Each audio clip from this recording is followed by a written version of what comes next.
we've got, I think just one option on here, or one item on here other than triaging. So if you want anything else, actually.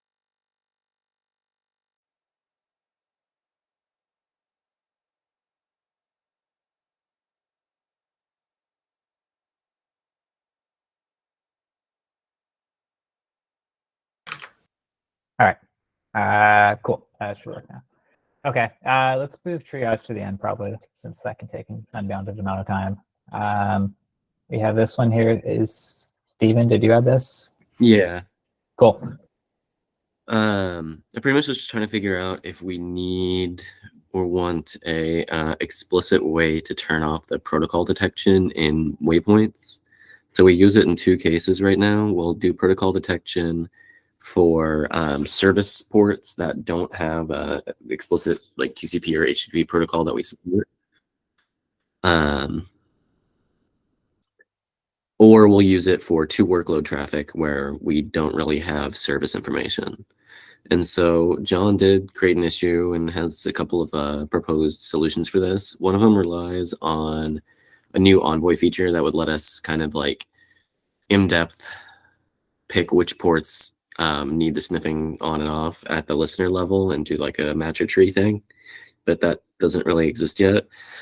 And the other idea would be to do port exclusions on the HTTP filter or the HTTP inspector listener filter. So that port exception thing sort of works, but there's some caveats to it, which is we still need the service information. So for to service, it kind of works or it works fine. Where you'll go through and you'll look at all the different services, and if you find some port that only for this waypoint ever has TCP, you can create an exception on the listener filter so we don't break server first traffic for that port. But then for to workload, it's a little trickier. We could theoretically find out like which services or headless services that workload's a part of and then do that same logic. But you'll still miss cases where maybe you did want the sniffing on, but there was no service anywhere to say, hey, this is HTTP, I want you to sniff it, even though, yeah, it gets pretty complicated. And so I'm pretty sure we still need a way to turn off the sniffing so that we can support server first protocols for to workload traffic, because to workload TCP is probably one of the more likely things to be broken by sniffing, where we'll want server first traffic for like MySQL. And so kind of the options that I had thought of were something where you could just tag the waypoint, where the same way you'd say this is a waypoint for workloads, you could say this is a waypoint for TCP workloads or a waypoint for HTTP workloads. And then if you still want to do both types of processing on the same waypoint, we could maybe let the workload entries or pods or workloads themselves declare their protocol.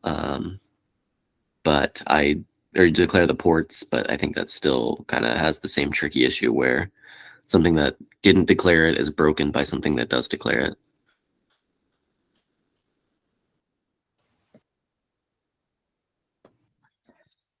Yeah, thanks. It's funny that you brought this up because I was just looking into this Envoy issue, and the root cause happened to be the protocol inspector as well. So I was just thinking about all these things and came to some of the same conclusions as you did. So good to see. And I also put up a first draft of the option one. And this was just a quick thing to see if it actually fixed the other issues. So we don't, we're not committed to it at all. One question I did have on you talked about like a to TCP workload type thing. Do you think we want to do it at the capture level, or like we're partially applying this workload or this service to the waypoint if it's TCP or not? Or is it just mean that the full thing's still attached to it, just at the waypoint we're explicitly only doing HTTP or TCP if it's not declared? I guess for workload it's never declared. So I don't really know how we would do it at the capture level, because again, for to workload, we don't really know. We're not guaranteed to know what protocol is desired. Okay, Unless I think that makes a lot of sense too. I just wanted to make sure that was Yeah. clarified. Okay, so when we say that, we just okay. So the other thing is so technically, okay, so the service side is more clear on option one, right? There's ports, they have names. It's easy to match the port. That's super clear. In some ways, like on inbound sidecars, we're actually not doing it on the service port. We're doing it on like the two workload style. It's already the translated port. And we do the exclusion. So in theory, we could do the exclusion for workloads as well. It's just a lot harder. And it's a lot wonkier. But I mean, for simple cases, it could potentially work as well. And why it's harder is we have to do like the whole translation from service port to target port, and then I don't know, like you have all these different workloads. Like each pod could have different ports for the same exact service, even. But I suppose it could work. Is there any reason? Did you think that we couldn't do it, or just that it's hard? I had you kind of spaced out when you said this, so We can do it. So, I mean, what you would go through and you'd create a list of all the ports that are TCP, and then you would remove all the ports that would need sniffing for services, and you would remove all the ports that say they're HTTP. Yeah. Then what about all the ports you don't really know about because there's no service information attached to the workload at all? Those are the cases that. Oh, yeah. Okay. So I agree. I think you can't do it then. Yeah. Yeah. Okay. I agree. And so like the use case for sending TCP traffic through a waypoint, I asked you yesterday, so it's like WASM, load balancing algorithms kind of, but you're doing TCP and you're doing original destination, so that actually doesn't make sense. Yeah, WASM, external auth Z, and then like Kafka Redis would be kind of the use cases here. And so I guess the like sniffing for non-explicit ports on services actually is a pretty common use case to like have sniffing on by default. So I guess doing this as an opt-out or like a non-default switch would be logical, but I don't know where I would live. I mean, doing more like label annotation type things like waypoint 4 kind of makes sense. But I mean, this is still like protocol information, so it almost does make I could see an argument for putting it on the gateway, but the way we use protocol on the gateway for waypoints already doesn't really have to do that much about the traffic inside the tunnel unless you count the proxy protocol stuff. But yeah, I would think we want it. I mean, maybe not the literal capital G gateway, but I would think we want it associated with the waypoint in some way, not with the user services. Right. Yeah. So like, oh, I guess, okay, I was thinking this was on the service, but this is actually the waypoint type. So I guess similar there makes some sense. Yeah, so I think waypoint 4 is kind of the best. I can't think of a nice name, like waypoint 4 workload protocol. Is this just for workloads, or is this just like waypoint 4 protocol? But I don't see a good way to put it on the actual gateway resource because you already have proxy protocol and HBone, and then you would have a combinatorial thing if you add this in here. Yeah, this is tricky because like everything, like the whole use case makes sense. I literally just had a use case where I was broken by the inspector. So, and we know server first are, but it's like just imagining someone creating an HTTP waypoint and then all of a sudden they're sending not HTTP through it and it breaks and they're confused because their service happens to handle, both types or their workload does. But I think it's still a reasonable assumption for majority of users that default HTTP, and then we can just get rid of protocol detection and the sniffers and this whole mechanism. I guess I was assuming that the default and what 99% of users would use is the sniffing. So then if there's an easy way to shoot yourself in the foot, you at least opted into it and you chose to do it. Would be a bit concerned. Why do we need it though? Because I'm just binding a service. Who knows what's on the service, right? It could be anything. Binding the service is not a problem because you have the service ports telling you the protocol.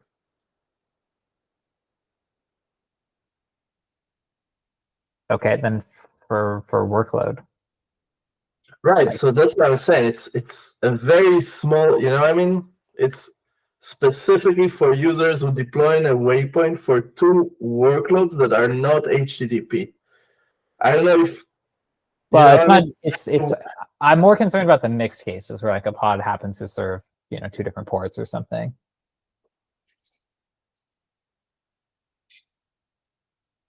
So, I mean, that's kind of when, I mean, you're still going to break yourself and have to go back and fix it. But that was kind of what the option 3 is, where additionally a pod or workload entry could have like, I don't even know, some way to say on this port, I'm this protocol, on this port, I'm on that protocol. But then target ports and all the other things get weird.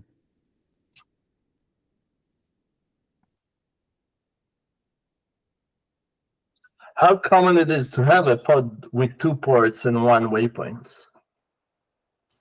Like, I think that if we come to the conclusion, this is what I'm getting at, right? That this solves a problem for a small part of the user, but breaks server-first protocol for, a larger portion of the users. I would consider, allowing the users to be explicit about it and just get rid of protocol detection. Yeah, I guess so. Okay, so we're saying that you would probably have, if you have workload waypoint. Okay, so option 1 works fine if you're only service waypoint, right? Or at least works in the majority of cases. There's some niche cases where you happen to have 1 TCP port and 1 HTTP port on the same port, but at least there's a clear resolution, either make the waypoint more granular or change the port or something, right? Are we in agreement there?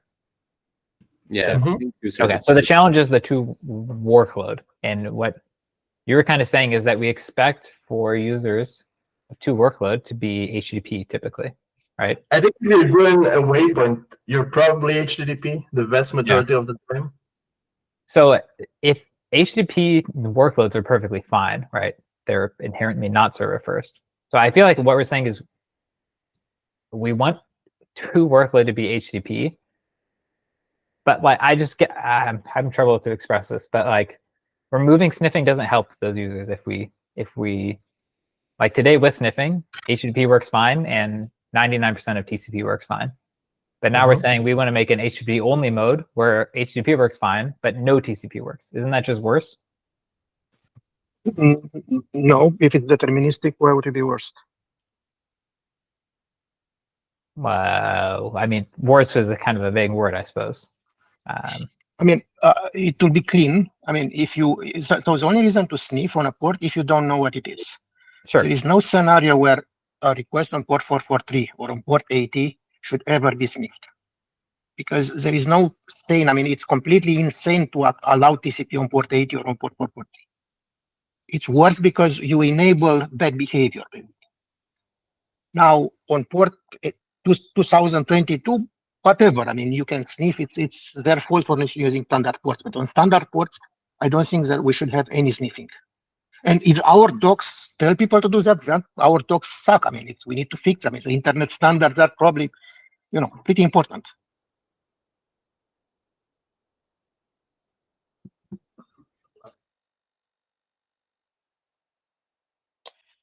Yeah, I want to ask a general question, and this is sort of reframing John's point. But like, what's the user experience case for this? Like, so I understand Cosm's point with standard ports. I understand sort of the cleaner approach of no longer sniffing. But by disabling sniffing, what users are we actively helping, and in what way? I think there's 2. Well, I think there's 2 primary use cases. One is server-first protocols. That's a big known one. And then there's this other one that's probably just a bug in Envoy that we can fix, but it's this bug right here. And then there's a third theoretical one where sniffing is introducing a thing that maybe causes issues, which I guess is kind of really the same as this. There's like the uncleanliness, unknown unknowns, extra processing, that type of concern. But the main functional one is server first protocols. That's most concrete. And also we heard people who want to use other components that are not our own weird thing and our own weird interpretation of standards, and want to use a standard-based HTTP server or a standard-based, SSL server that is not specifically following the standards.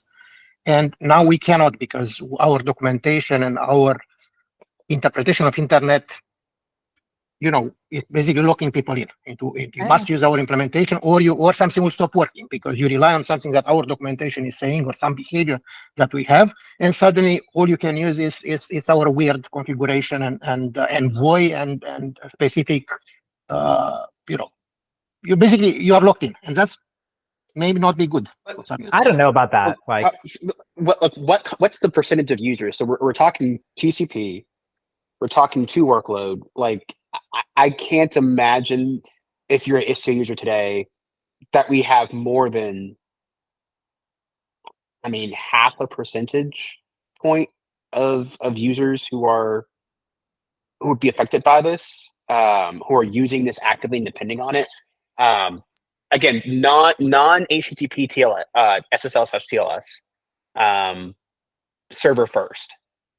Is the use case correct? And aren't most of those, like I use Kafka, for example, most of those have TLS and encryption, some of the meshy things built into their protocol on its own. So I think I struggle a little bit to see like why they'd even be an Istio user with those sort of requirements.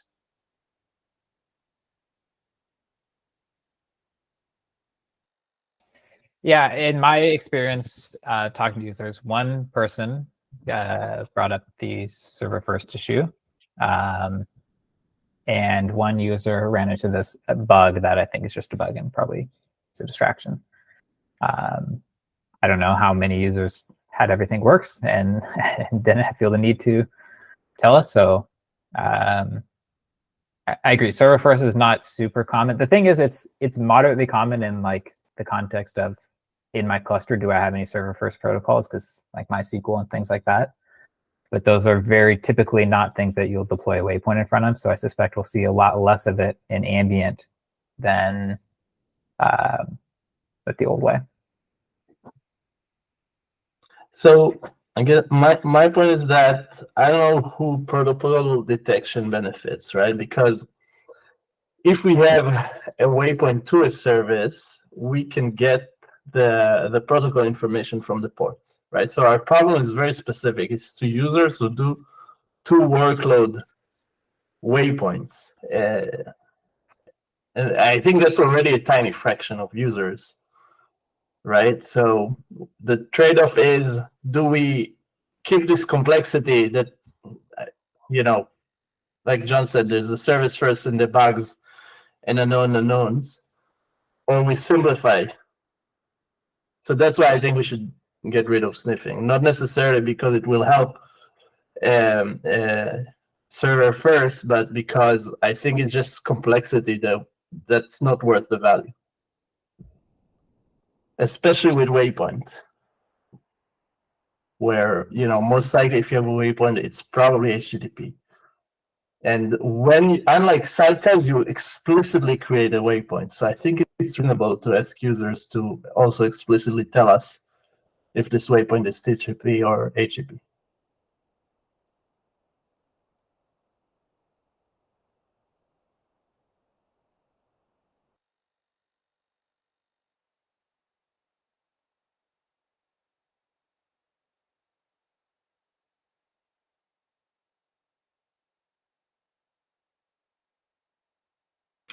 Yeah, I mean, the whole reason we added protocol sniffing really was that most people are not labeling their services. And the biggest complaint we got with adoption was people deploy Istio and where's all my HTTP stuff? And they don't get it, right? It's even worse, I feel like, with waypoints, because there's this false assumption in a lot of people that waypoints equals HTTP. And so I would have a really hard time explaining to someone where they're like, I deployed the waypoint and it's still not HTTP. Like, what what the hell? How many hoops do I have to jump through to finally get HTTP and ECO? I just want my metrics, right? I think people should be HTTP. And then if you want to do a TCP waypoint, you'll add something. Then it's the opposite problem. Then it's, you told me waypoint was something I should go deploy. I did it, and now all my traffic's broken because it's trying to parse my non-HTTP as HTTP. Right? It's a very dangerous operation. Well, I don't think anybody will just deploy waypoint without testing it, right? What I'm saying is that the segment of users that want TCP waypoints, I don't know how many of those we have. Sorry, it's more specific than that. It's TCP waypoints to pods, to workloads, not to services, right? I don't know if supporting that niche use case is worth the complexity of protocol sniffing. Yeah, I mean, like in my PR, sorry, Costin, you can go ahead, actually. No, I just want to say, to clarify a bit my previous comments. I mean, what I'm saying is that for port 8443 and a list of dedicated ports that the administrator indicates those ports are reserved for HTTP, there should be no sniffing and it should be completely standard. That's my primary goal and primary requirement. There should no, I mean, the admin should have a set of ports where nothing else is permitted, and the standard port should be in this category. Now, if a random port is used by multiple services, sniffing is not really what we need. I mean, the Z tunnel on the outgoing may have to do sniffing, but we need to, you have the VIP. You don't rely only on the port and protocol, you rely on the VIP, and each service, obviously it's, and if we remove sniffing, we may lose a bit of functionality, but we get, simpler code, easier to understand. And yes, some people will not see HTTP if they use. I guess my question, Costin, is like what you said is my exact concern, right? Is that we're prioritizing the simplicity of us as engineers and developers as opposed to the simplicity of our users. If we break users, that's explicitly worse, like in my mind, even if the code is simpler. We are not breaking users. We are actually helping users to fix their configuration, and they will get less value because some HTTP traffic is no longer getting metrics or something, but it's not for our convenience. I mean, simplicity and removing complexity is not for us, it's for users, because the users will have a cleaner system. They will have easier to debug. They will be able to swap components. It's all for the user. I mean, we do extra work to remove this thing and keep things simple.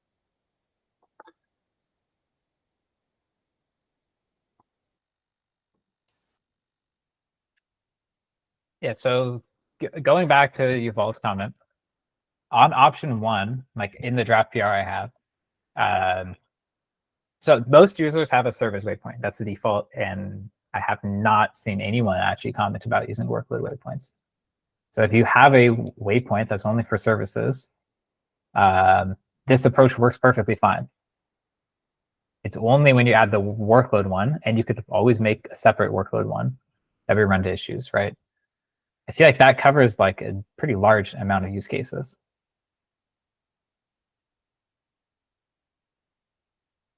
And to Costin's point, I don't think knowing that port 80 is HTTP and 443 is HTTPS doesn't really solve the user-facing issue of server-first protocols.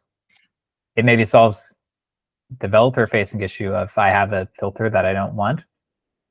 But the only thing that's actually useful is doing the opposite. If you know it's TLS or HTTP, it doesn't matter if you run it through the inspector because it's not server-first. It's really if you know the server-first protocols, which that's very hard to know. I mean, you can make like a guess of fuzzy report definitions like MySQL is probably 3306 or whatever, but way less standardized. Server first, everything else is TCP. So everything else is servers is treated as for server first. You have a list of ports that you standardize for HTTP, and for everything else you treat it as TCP, which can be server first. But if you're already on port 80 and doing HTTP, there's no difference if the HTTP inspector is there or not. Unless there's a bug in the filter or the nanosecond latency is an issue, or unless it detects it's TCP. So if the sniffer detects it's TCP, what does it do? I mean, the whole idea is that you should not be able to use TCP on port 80. So having the sniffer, it's the opposite. Will enable people to do the bad thing. and to have complexity, because then they will figure out, we need to debug, oh, wait a minute, on port 80, something happened. Is it a sniffer that has a problem? Do they even know that there is a sniffer? I'm pretty sure if the port is declared as HTTP and it's detected as TCP, the traffic's just dropped. Yeah, that is the case. Well, is the traffic drop because of the sniffer, or is the traffic for other reason? I mean, again, if there is no scenario I can imagine on a port 80, we should have anything than HTTP. Or on port 443, anything else. Sure, and there is nothing that the sniffer can do. We go through the sniffer, and then we send to an HCM. So there's no TCP path, right? There's no, and if the HTTP inspector says it's TCP, then I guarantee you, the HTTP inspector is going to reject it too because it's the same parsing code. So it's really, there's no behavioral difference between the two. So on port 443, you detect it's HTTP instead of. No, sorry, I was talking about 80. On 443, we would detect it's TCP, and we'd only have a TCP proxy. On 80, you detect it's HTTPS. Is it correct behavior? No. So the matching logic, if you declare the port name as HTTP, we don't use the result of the sniffer. I wouldn't even run the sniffer, but Envoy has, you can only do it or not do it at the listener filter level. What I want to add, I think I have the Envoy link somewhere on there, is the ability to run it more dynamically, like through the matching tree, but they don't have that in Envoy. So. But my main requirement is on port 80 and port 43 to have determinism. Okay, then that's already the case. So as long as, sorry, it's not based on the port number, it's based on the service port declaration. But as long as you, as the service author, say port 80 is HTTP, or port 81 is HTTP, it doesn't matter. If you say it's HTTP or if you say it's TCP, it's always going to be HTTP or TCP. That's already there. Okay. So users who know what port, I mean, have reserved port and use a standard port for HTTP are fine. They will not have to interact with a sniffer. Yep. And well, the sniffer is there, to be clear. It's just the result is not used. Why? I mean, what's because the point of having a sniffer? Envoy doesn't let you. Yeah, we need it for. I would love to. Like Keith says, we make it in the next Envoy version. I think Keith is very optimistic. Can we at least have an option for administrator to say, I don't want any sniffing, please leave me alone? Or his only option is to not use, issue and use another component that is.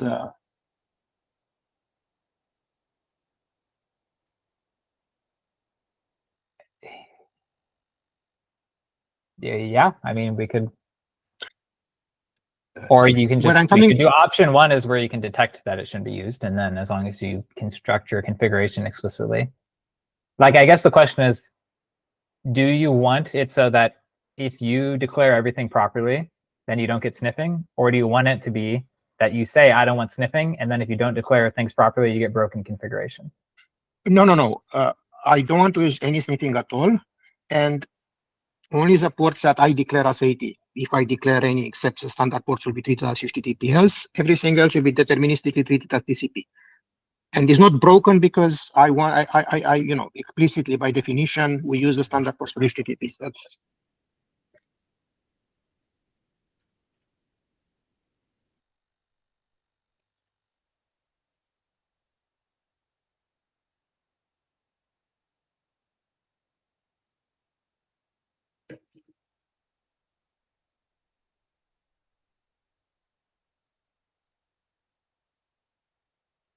Yeah, for two workload, I don't think things are going to be nearly as standard as they would be on service ports, and so I don't know if we can really rely on that. But we do need some way to turn off sniffing for the people who would be broken by it.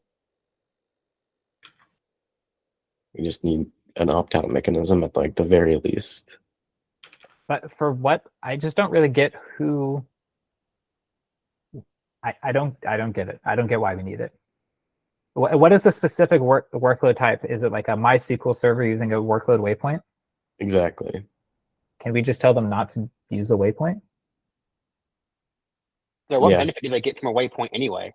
I mean, technically Envoy can do MySQL L7, but like I don't think we ship that native like by default in Istio. Not at all for waypoints, I would think. So what would be the benefit? Is it Envoy that does the sniffing, or are we talking Zeta? It's Envoy, yeah. So I mean, if they already need something custom about Envoy, some Envoy filters in order to enable this MySQL L7 functionality, then maybe they can just turn off via their own interactions with Envoy, whether in filters or a custom build. Yeah, it's also specifically to workload traffic, which I still haven't even heard a single user use. So like, I'm a little worried about adding complexity. I don't know. Like, is this hypothetical, or have we had real users demand this? I'm just worried about adding premature complexity to handle two workload server first protocols through the waypoint, which to me seems like a very niche use case that I'm not sure that even like 2 years from now we'll even get a single complaint about. Like, we definitely have to fix the service stuff. Like, we need to do option 1 or something equivalent. And I have no doubt about that. I'm just a bit concerned about the workload waypoint server first. I don't think Louis here, and he's usually the one who's particularly passionate about to waypoint or to workload traffic. Yeah, he's not here, so I'll pretend that I can talk for him and say that he normally is talking about HTTP in those cases. But it would be good to get his feedback on this for sure.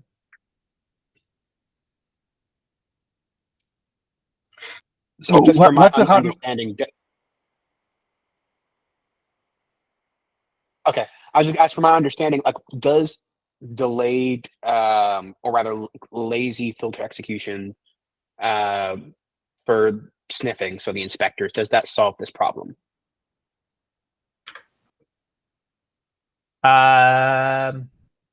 It maybe solves it. We would need to add, so today we don't do any port semantics at all on the to workload traffic. What we would need to do is add the service to workload, find the target port, like the same thing we do with the inbound sidecar, where we selectively disable specific ports sniffing on the workload chains. So it would enable us to do it, but it doesn't. We'd have to change the matching logic to be more complex to do it. So I guess that's a long way to say yes, it would fix it. It would fix my problems. I don't know if it fixes Costin's concerns. My problem will be fixed if we have an option no sniffing at all. I mean, an option to turn off. We have plenty of options that do all kind of other things. With the use case where users want to swap Envoy with some other component and they want to test and to verify everything without sniffing, because if they swap Envoy, they will not have sniffing. Yeah, I have this use case though, Costin. You're saying the reason they need the option in Envoy is so that they can not use Envoy. They don't need to migrate. To migrate, because nobody is going to suddenly start. I mean, people will use a mix of Envoy for some use cases and non-Envoy for some user cases. Other use cases will migrate, may use Envoy in some places, may use other servers in other places. Okay, so the use cases I'll say Nginx. I want to migrate to Nginx. First, I'm going to make Envoy behave like Nginx, and then I'm going to migrate to Nginx. That sounds no. First, I'm going to make my mesh be standard based only, and use only things that are common across all implementation and not specific to Envoy. Not only this, I mean, I'll stop using Envoy filters. I'll stop using any of the features that are only Envoy only. And then I can mix and match, and maybe I keep using Envoy, maybe I don't, but at least I'll have the most deterministic, most clean, most standard compliant behavior, and know where the istio and complexities that is added by our interpretation of standards. If you want only like completely bog standard behavior, I wouldn't even run the istio waypoint gateway class. I would just run an istio ingress gateway, which does not do sniffing, right? Like a waypoint is specifically encoding istio isms into it. If you like, it's a specialization of a waypoint. Like no, but waypoint, we agreed to have a standard definition of the HBON and what exactly is the requirement of HBON that other people can implement. So it needs to be a class that has standard behavior and the standard, and whatever is in the minimal, this is the definition of HBON. This is reminding me of some of our conversations as we were just talking about the waypoint spec and deciding, okay, what's going to be the sort of entry istio implementation of waypoint that comes baked in versus what we want to allow vendors or other people to be able to create their waypoints. it's perfectly acceptable and possible today for users to create their own waypoints that don't do sniffing, if that is their internal requirement. In my mind, and what I recall the conversation was at the time, was that the Istio waypoint comes encoded, or specifically the Istio waypoint gateway class that ships with the OSS Istio project comes baked in with Istio isms that are going to they're going to work with Istio. It's going to be based on the assumptions that we can make within Istio OSS. At a certain point, I'm sort of with John, where I'm wary of increasing the complexity of that right now. Meaning increasing the complexity of the OSS Istio waypoint and I'm sorry, Costa, I'm still hearing technical reasons, right? The requirement of I don't want sniffing, that's a technical requirement that doesn't speak to the user experience of any sort of majority of users. So it feels like we have solutions. We've got some potential. We can add the lazy listener filters in Envoy. Somebody can create their own waypoint implementation that doesn't do sniffing. It feels like there are answers, and sort of from the Istio perspective of make the simple things easy and the hard things possible. Like, I feel like that's where we are today. Implement, if you just use Nginx that doesn't have or any other implementation of waypoint that implements, let's say, the standard protocol, our APIs kind of have a baked-in assumption, or kind of that sniffing will be in place. So we are also saying that some of our APIs, and I don't know which one have baked-in assumptions or which one don't, because if there is no APIs that has a baked-in assumption of sniffing, then why do we do sniffing? So it will become an API problem. It will mean that they will not be able to implement the same gateway APIs or the same common APIs. Maybe that's okay. Maybe they should just use standard, upstream or their own extension to the gateway API. I don't know. That's an option. But it's baked in documentation. It's baked into what we tell people to do, what we enable people to do. So it will be a very hard job for them to do this, to make it viable if we keep our own variant. Yeah, I'm pretty against this mindset that we should make Istio worse so that there's less of a gap to alternative implementations. Like, if an alternative implementation doesn't want to support some feature Istio does, that's fine. Just don't do it. But we don't need to then go add an option to make Istio less bad. I mean, not as featureful, so that it matches the other not Istio thing. Like, I would have full expectation that Istio is the best waypoint implementation because it's the first class one, right? And our goal is not to be the lowest common denominator so that everyone else can match 100% behavior. I don't know. Like, it's not. It's just weird. I don't know. It doesn't meet users' expectations.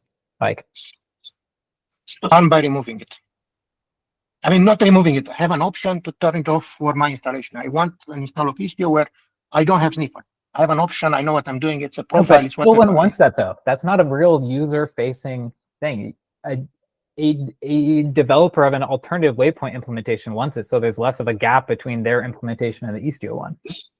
So you are saying that we have strong evidence that no user wants to have a mesh or something working without sniffing, and 100% of users want and require sniffing. And Istio is the only thing in the world because we are the only one with sniffing. Everyone else is they are crazy, or they don't have a use case, or they're invalid for whatever reason. But again, users don't come to us saying we don't want sniffing, we want sniffing. Like, that's not a user persona, right? The user persona is I want to use a server first protocol like Kafka. Like, sniffing is a technical detail that has implications there. And so unless we've got, like, I think John brought up one example of like 2 workload traffic with a TCP protocol, and we've got solutions for those. So like, I'm just not seeing it. So you're saying that users are broken by the server as well, and then various things in sniffing that are not perfect. And we see them asking for us to fix this, but at the same time, you are saying that it's impossible to remove sniffing, which will solve all those problems. And users do not go to other vendors to provide feedback that we absolutely must have sniffing because those use cases that John has. And I don't know, how does it work? I mean, other vendors don't get sniffing and their users seems to be okay, but our users report bugs because sniffing doesn't work as they think, and they have extra complexity. So it's either one or the other. Yeah, I'm saying there's at least a less invasive means to solve the same problem. So that's why I want to agree on the problem statement from user experience perspective, right? If the problem statement is server first protocols, there are a myriad of ways to solve that problem. Sniffing is just one possible direction you can use to solve that problem. Sorry, John, I cut you off. No, it's probably for the best you cut me off.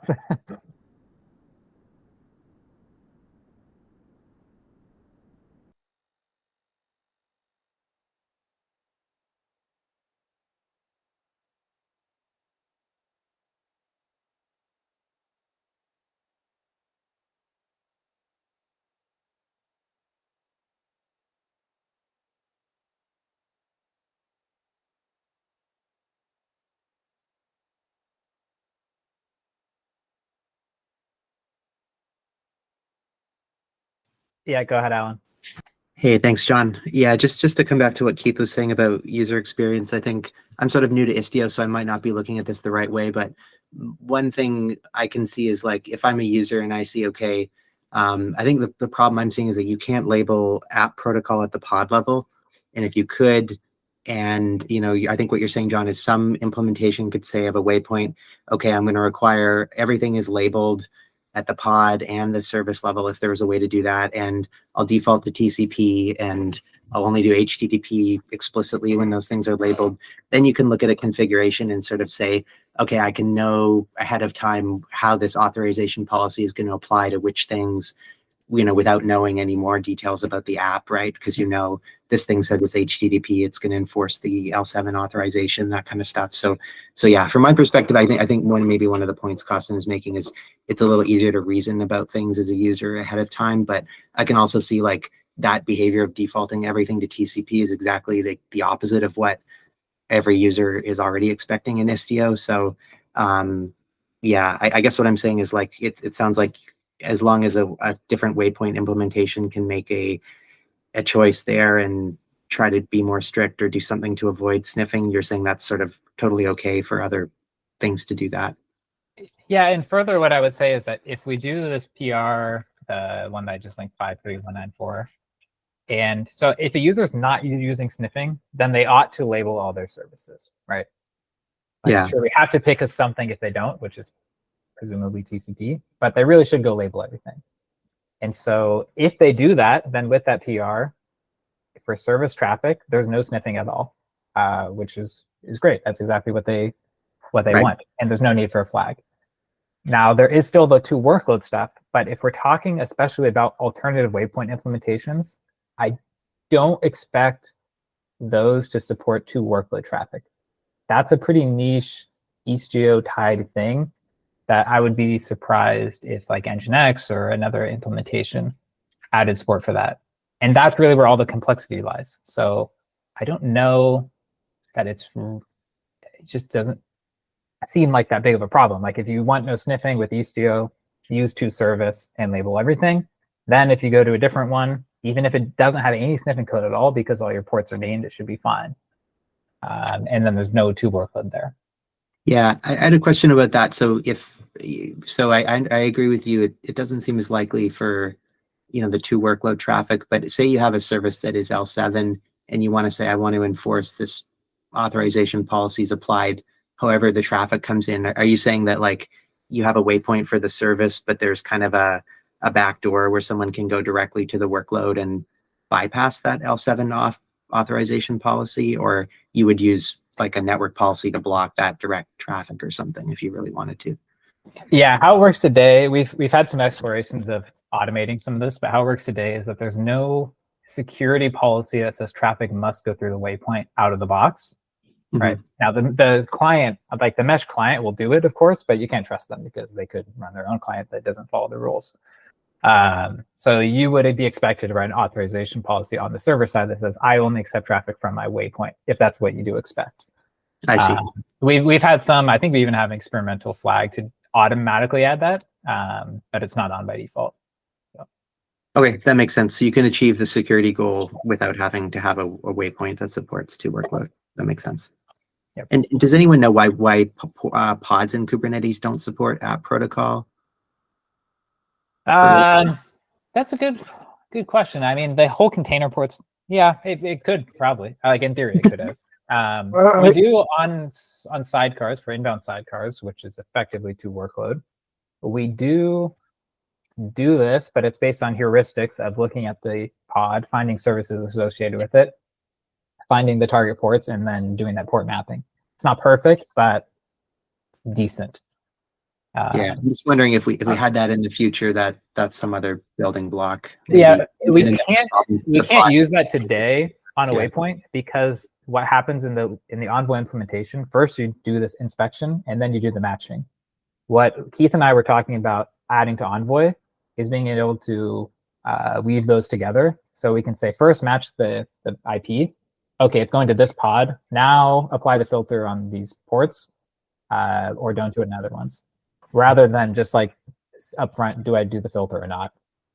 Today you can do just by port, but which is how we can do the two service stuff, fixing that by saying across all the services, port 80 is always HTTP, so don't bother with the inspector.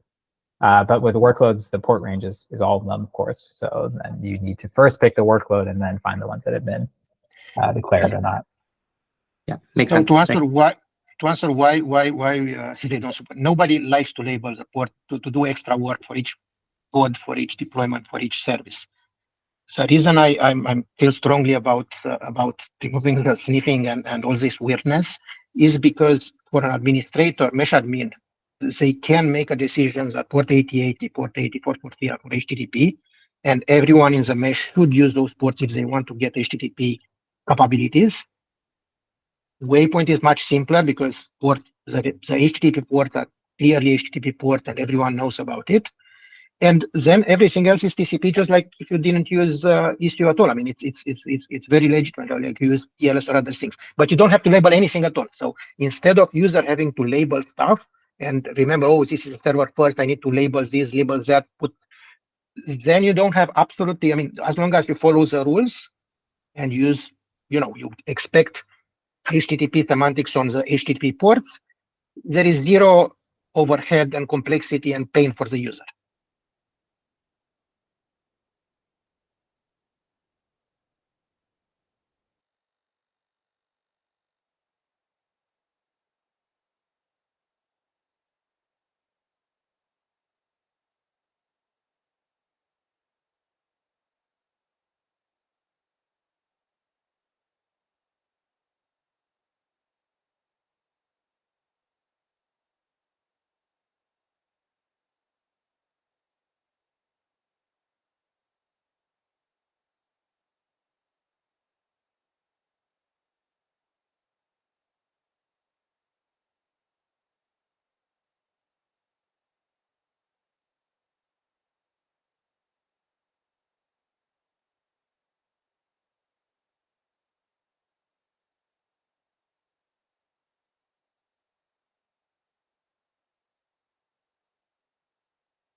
All right. This is a lot of good discussion. I wasn't taking notes. I probably should. I might try and go back and retroactively add notes what we talked about. We do just have one last thing on the agenda, which is to triage the GA must-haves. Let me share again. Issues. So we have until code freeze just over 1 month. In theory, some of these can go in after code freeze because a lot of them are like documentation and things like that. But it would be good to not do that. So we have some breathing room. So I wanted to go through these and see where we are. I'll start with the ones that I know because that's easy. So on the status reporting, we obviously this is always an ongoing thing that will evolve. So I don't know if that will be done, but we've added kind of some initial framework for status and added the first status, which is specifying on service or service entries that are attached to waypoints, whether they succeeded to bind to the waypoint, or if not, then why they didn't. There is just one gap left, is that it's turned off by default right now because we didn't implement leader election because of some technical challenges. So that's remaining work to be done there, but I think we should be on track for that. Next, we've got docs improvements. We've done some of these, but there's still a lot remaining. Let's see. So we've got performance testing.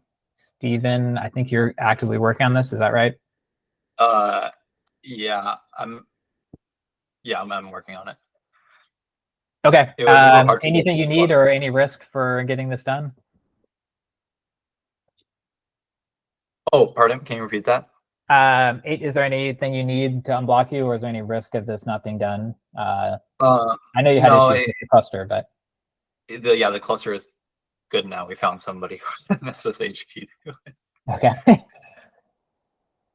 Cool. Yeah, I'm glad to see that's making progress, and hopefully we can improve it for the future to make it so we don't find some random SSH key.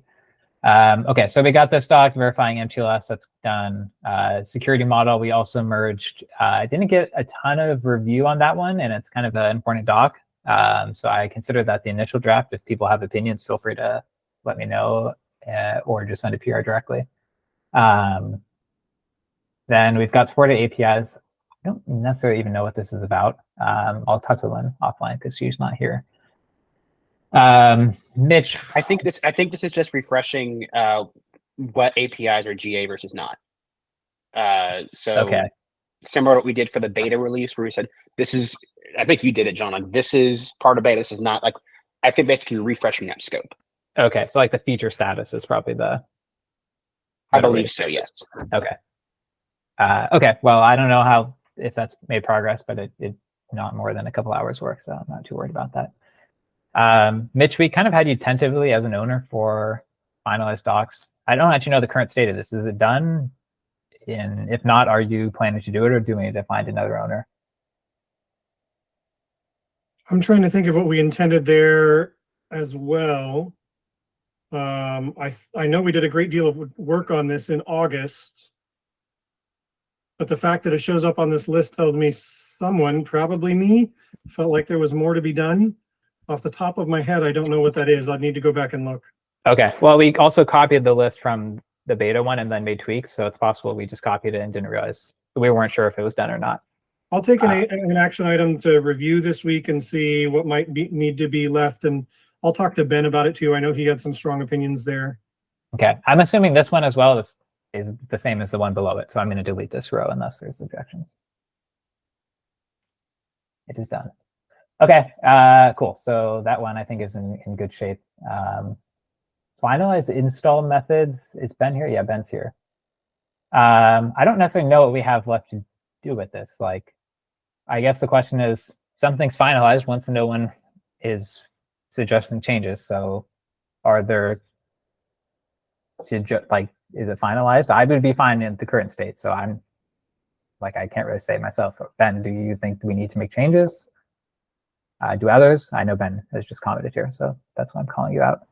Yeah, specifically, I would like, I think we still have an unsolved problem with upgrade cadences and how we compose charts that I would like to change post this release, which might be a breaking change. But if we're not going to ever do that, then we can commit to that. But again, this was mostly to capture if we do change how we compose charts in the future, like say we do an Istio control plane, Istio data plane composition or some other thing. If we don't like the ambient wrapper chart, people that used one or the other of those mechanisms can't upgrade along that cadence, right? So if you take the ambient wrapper chart, you can't switch to decomposed, and if you start with decomposed and you want to switch to a composed chart at some point, you can't upgrade. As long as we're okay with that, or understand that that's the risk, and the risk means either you have to reinstall if you want to switch modes, or we just never support any other mode, that's fine too. But I want to make sure that we're clear on that. because if we say whatever we go with here, like we're going to be stuck with until the end of time. I think what we're stuck with here is you can always install Ambient with each individual chart installed separately, which I think is always true. And if we don't want to support any upgrade mechanism where if you later wanted to switch to a simpler composed model that we offer, you wouldn't be able to do that in an upgrade flow, that's fine. But I'm just trying to surface it, like that is, I think, the trade-off there. Yeah, that makes sense. So my opinion on that, I 100% agree that the split mode should stay forever. Like you said. I think at this point, I wouldn't feel great about saying, like, I guess in my mind, if we add this alternative mode, it doesn't matter if we add it now or if we add it in a year from now, that breaking change, whether it is or isn't, is just as painful. I don't think that we're at the point where Ambient's so experimental that we can just make, breaking changes willy-nilly. I think by the time you declare your GA is not when the compatibility starts, it's when you've already had the compatibility. So in my mind, I don't think there's any changes we need to get in before GA, if that makes sense. Yeah, it will get harder, but it's already hard. Fair enough. Yep. Any disagree? So on that, I would be inclined to say this is done, and we should maybe spin off an issue of, improve the method, or at least move it from GA. Is there any objections to that?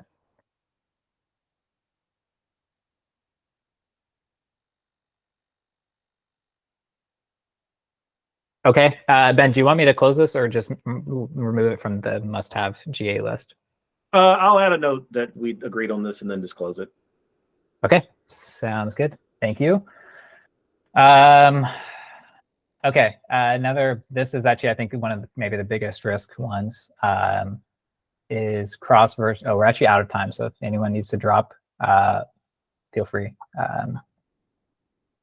But if you have a second, Mitch, especially you were assigned to this, I never got the impression that I felt like you might have been volunteered for this without knowing. So I want to make sure you still interested and willing to own it. I was informed. I'm not entirely sure what's involved, and I've not begun, but I do have some availability in the coming 2 weeks to work on this. Okay. Would this just be, I think this is cross-version compatibility for zTunnel. Oh, it looks like it's testing that or checking that tests are high enough quality. Okay. Well, I don't think there's any tests, so the tests are definitely low quality. Unless there isn't, I just don't know. I don't know. It says this is likely already done, but anyways, I'll have a look at it. Yeah, the thing I would want to make sure we have. Sorry, go ahead, Ben. I think we have like tests for like SKU version ±1, but that's it. But I don't know how good those are, and if we want to go for. Yeah, the thing that would be nice to make sure we have at least is Istio D being a version newer than zTunnel in the waypoint. I'm not entirely sure we have that, but I feel like we've broken that before, and I don't remember test failing. I remember finding it out manually. Yeah. We also don't have SKU between zTunnel and CNI. Like I think we have SKU for CNI, some SKU tests for CNI. We may not have any for zTunnel. Yeah, none for IstioD and zTunnel, and none for CNI and zTunnel. So like 30% of what's necessary, probably. Okay, I'll start digging in.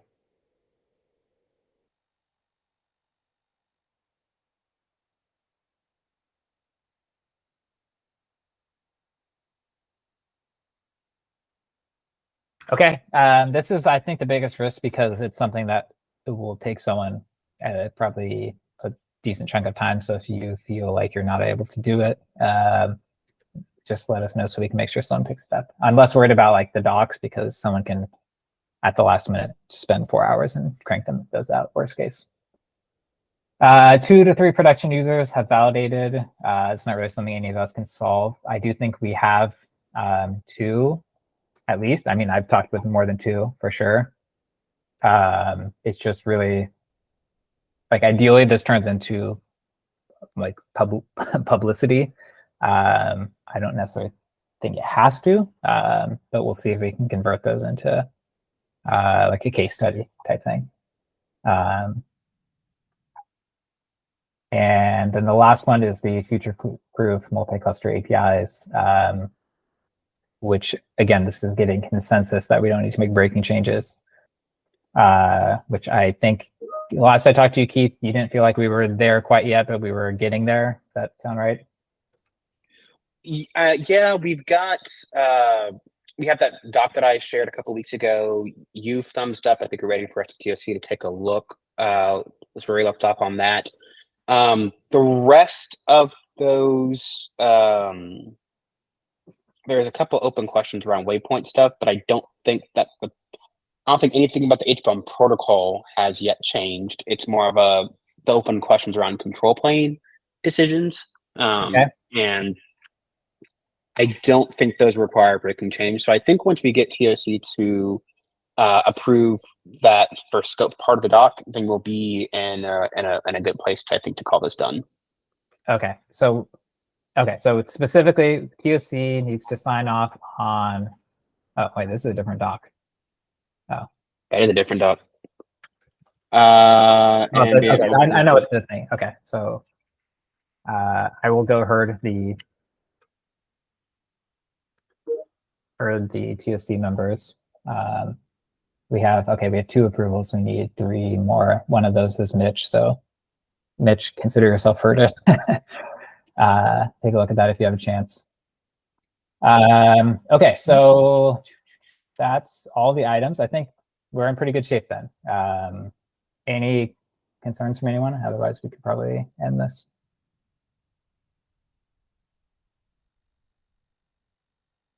Awesome. Thanks everyone for all your work on all these tasks and everything else in the discussion day. See you next week or whenever the next time we meet. Bye. All right, bye.